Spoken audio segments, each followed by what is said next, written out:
Sam buys a car on finance. Derek pays the same amount in cash. They both think they made the smarter choice. They're both wrong, because Sam is paying for something Derek can't see, and Derek is giving up something Sam never lost. And once you understand the numbers, the gap will shock you. Let's get into it. It's March, and they're both 28 years old. Both make $85,000 a year. Both had $32,000 sitting in a high-yield savings account. The only difference is what they do with it. Sam keeps his $32,000 invested, takes the loan, and his monthly payment comes out to $651 a month. Derek wires $32,000 to the dealership, drives home debt-free, and feels an almost physical sense of relief. Day 1. Derek is right. No debt, no monthly obligation, no bank making money off him, no interest clock ticking. He owns his car outright, and his monthly expenses just stayed exactly where they were. Then month 2 arrives, and Sam's $32,000 is still sitting in his brokerage, fully invested in a low-cost S&P 500 index fund, compounding. Derek's $32,000 is a depreciating Honda Accord sitting in his driveway. This is the moment the math starts quietly turning. Over the life of Sam's 60-month loan at 7.9% APR, he will pay $7,066 in total interest. That is the full cost of financing. $7,066, spread over 5 years, to keep $32,000 invested instead of spent. Derek paid zero interest. But Derek's $32,000 also stopped compounding the day he handed it to the dealership. Using a historically conservative 8% annual return on the S&P 500, Sam's $32,000 grows to $47,020 by the end of the same 60-month window. Derek's $32,000 bought a car that is now worth approximately $17,500, a 2019 Accord with 60,000 miles on it. Sam paid $7,066 in interest. Derek lost $14,500 in vehicle depreciation and $15,020 in foregone investment growth. The opportunity cost of Derek's cash purchase is $29,520 measured against Sam's invested principal versus Sam's $7,066 interest bill. The math is not close. But this is where it gets more complicated, because Derek didn't just lose the investment growth.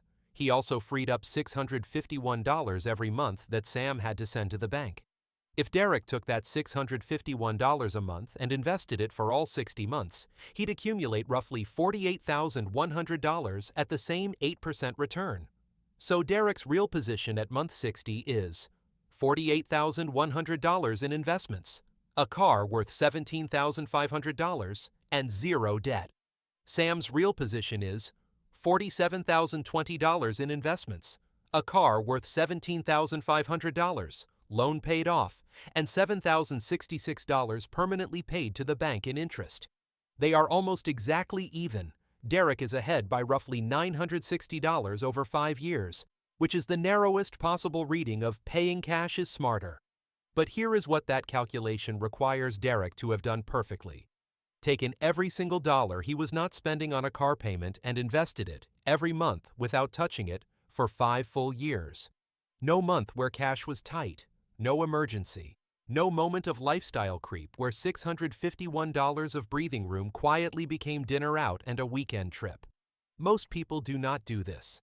Studies consistently show that people who pay cash for large purchases do not reliably redirect the freed up cash flow into investments. They absorb it into spending. If Derek invested only half of that freed cash flow, $325 a month instead of $651, his 5-year investment total drops to $24,050. And Sam beats him by $23,000, despite paying $7,066 in interest. The financing wins the moment Derek is anything less than perfectly disciplined with his freed-up cash. Now here's the fair defense of Derek's position. 7.9%. APR is not a low rate.